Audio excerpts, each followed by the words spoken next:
Assalamualaikum warahmatullahi wabarakatuh. Zat Allah Maha Hidup, Maha Hayat. Zat Allah ini memiliki jutaan miliaran sifatnya. Kemudian dia menzahirkan sifatnya bernama Nur Muhammad.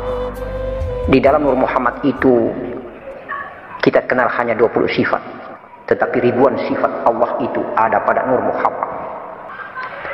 Kemudian Nur Muhammad ini ditiupkan ke dalam batang tubuh daripada Adam. Batang tubuh Adam ini terbuat dari tanah tembikar. Perlu ananda aku ketahui bahwa hanya sedikit saja diri Allah subhanahu wa ta'ala yang ditiupkan ke dalam jasad ini yang bernama Nur Muhammad. Bukan totalitas sifat Allah, bukan totalitas sifat hayat yang berada pada Nur Muhammad kemudian dimasukkan di dalam batang tubuh ini sehingga batang tubuh ini hidup. Tidak.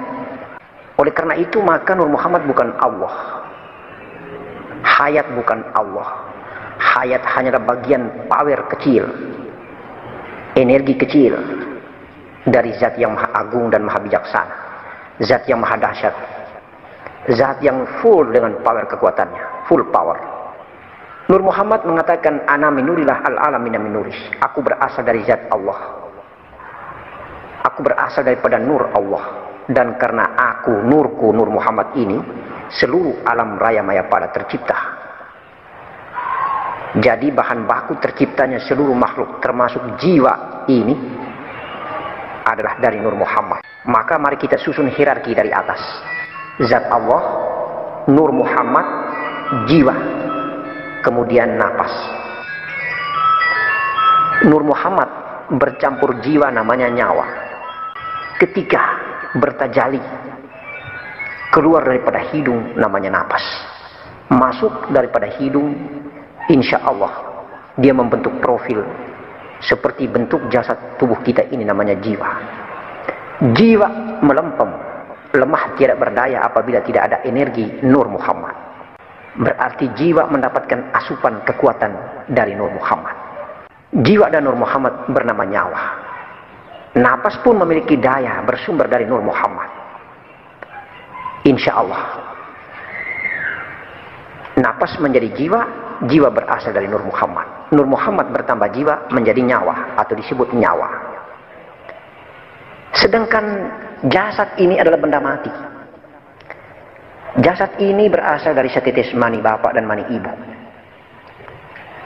Hanya sedikit kehidupan bekas cahaya daripada Nur Muhammad yang dititipkan melalui tulang sulbi ayah dan sel ovum ibu diberikan, dimasukkan ke dalam rahim, diukir oleh Allah menjadi jasad yang indah.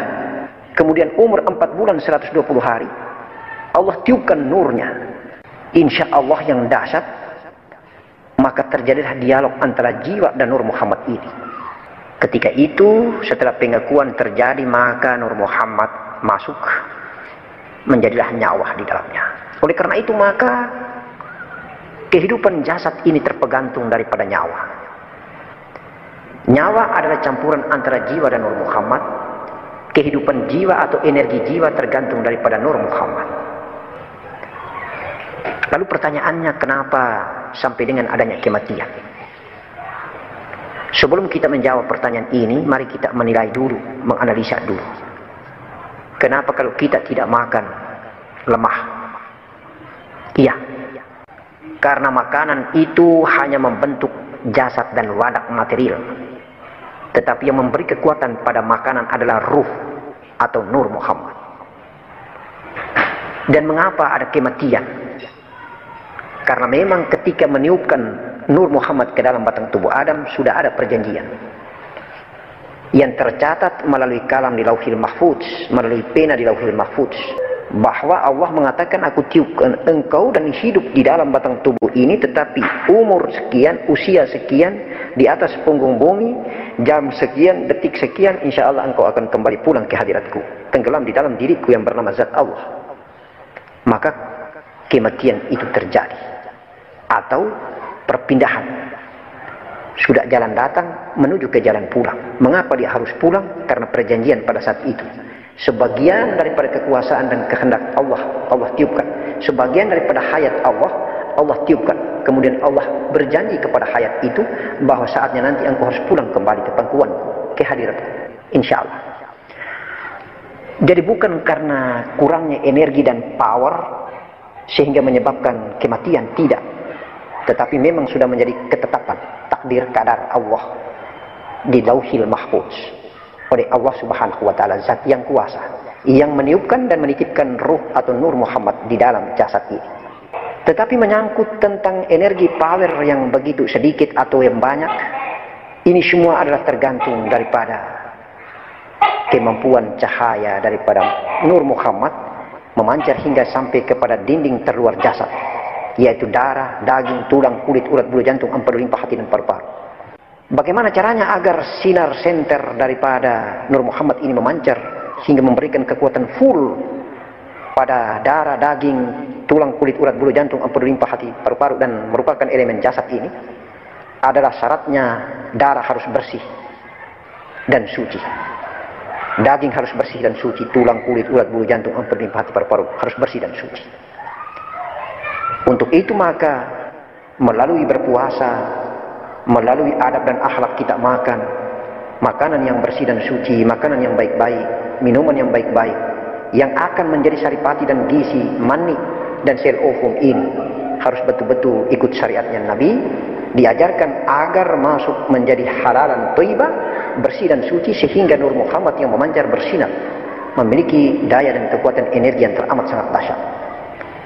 Tetapi kalau ada banyak kotoran menjadi hijab, maka energi itu lemah.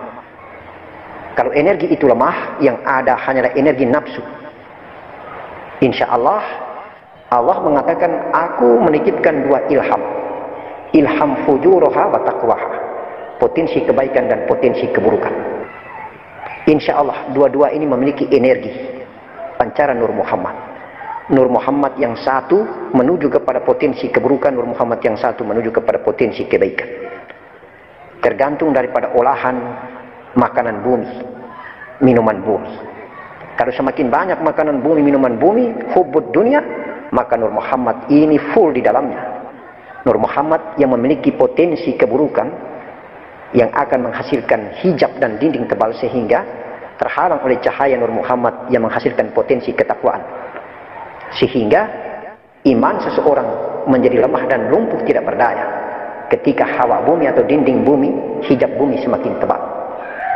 Maka Abah bertausiah mengatakan bahwa sesungguhnya nyawa kita ini dijaga oleh dua nafsu. Nafsu rabaniyah asli Nur Muhammad yang berpotensi ketakwaan, dan nafsu bumi atau ruhul hayati yang bersumber daripada mani bapak dan sel ovum ibu. Itu merupakan ruh jasad, itulah nafsu bumi yang memiliki potensi keburukan.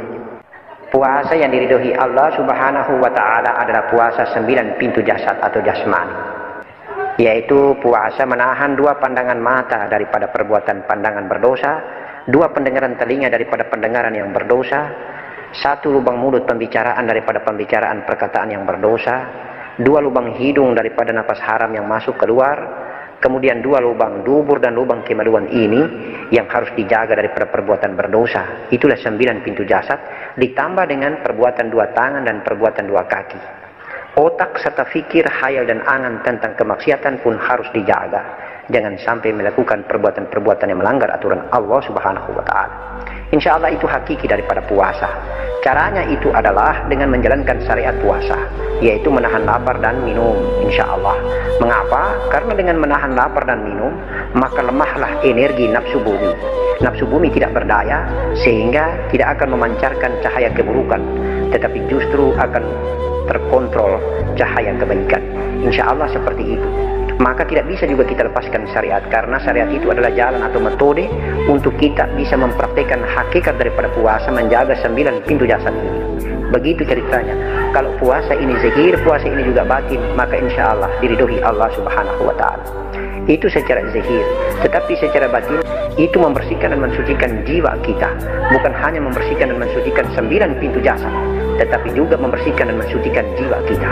Syariatnya kita tahan lapar dan haus, hakikinya dengan doa dan lafaz niat sahur dan batal, maka serba cahaya dan nur yang kita dapatkan, amin, dapat membantu menyinari cahaya jiwa.